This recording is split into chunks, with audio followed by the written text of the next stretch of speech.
Então, continuando aqui a nossa série de Smith, né?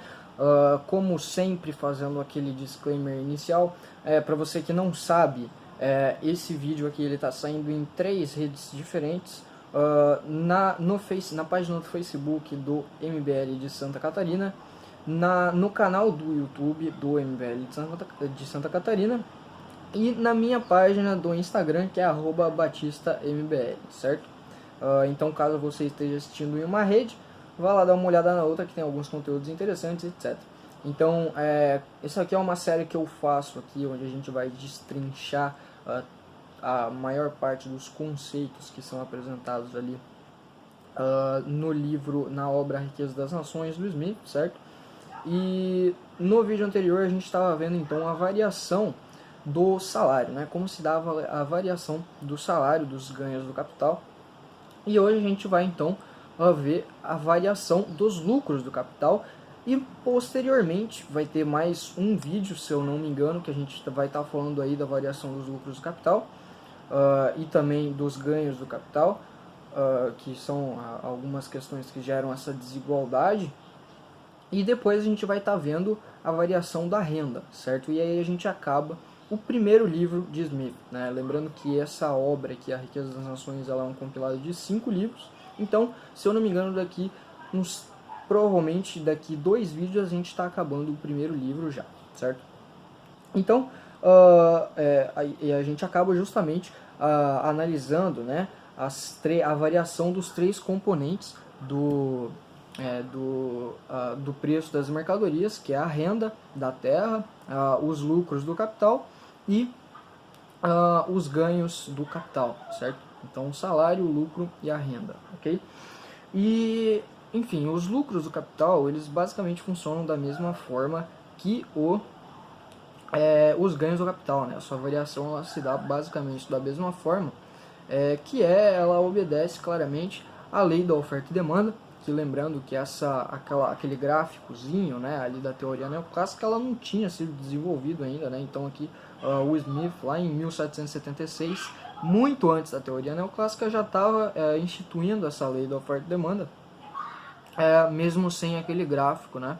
E enfim, então o aumento, né, da queda dos lucros do capital, eles dependem então das mesmas causas dos aumentos e das quedas do salário do trabalho, certo?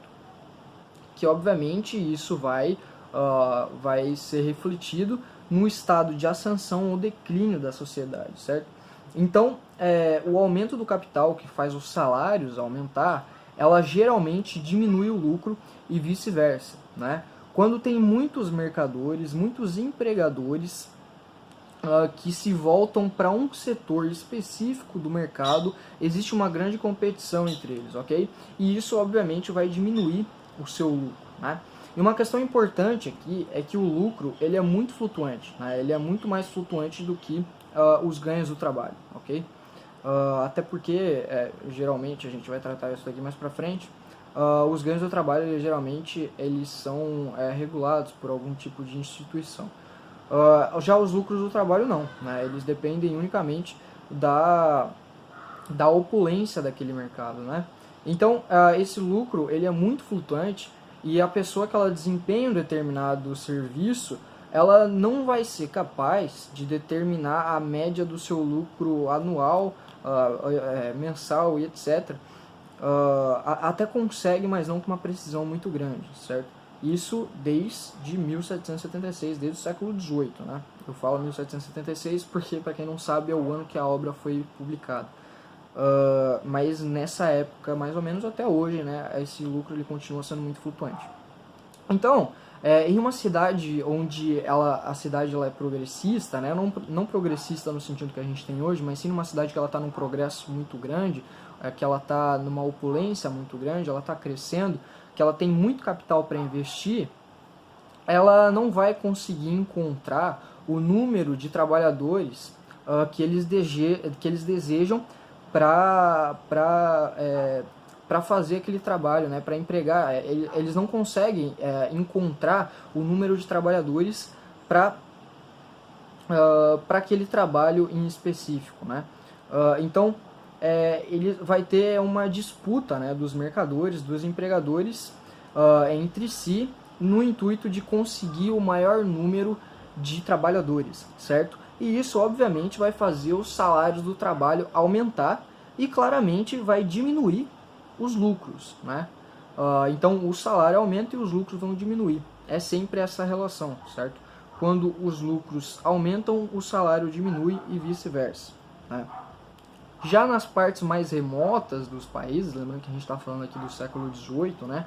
Aquelas áreas mais montanhosas, por exemplo, da Escócia, onde não tinha alcançado uma subdivisão do trabalho muito grande, onde a sociedade de comércio não tinha chegado lá com tanta eficiência, geralmente não tem capital suficiente para empregar todas as pessoas. E assim essas pessoas elas vão competir entre si por esses empregos, para conseguir esses empregos, certo?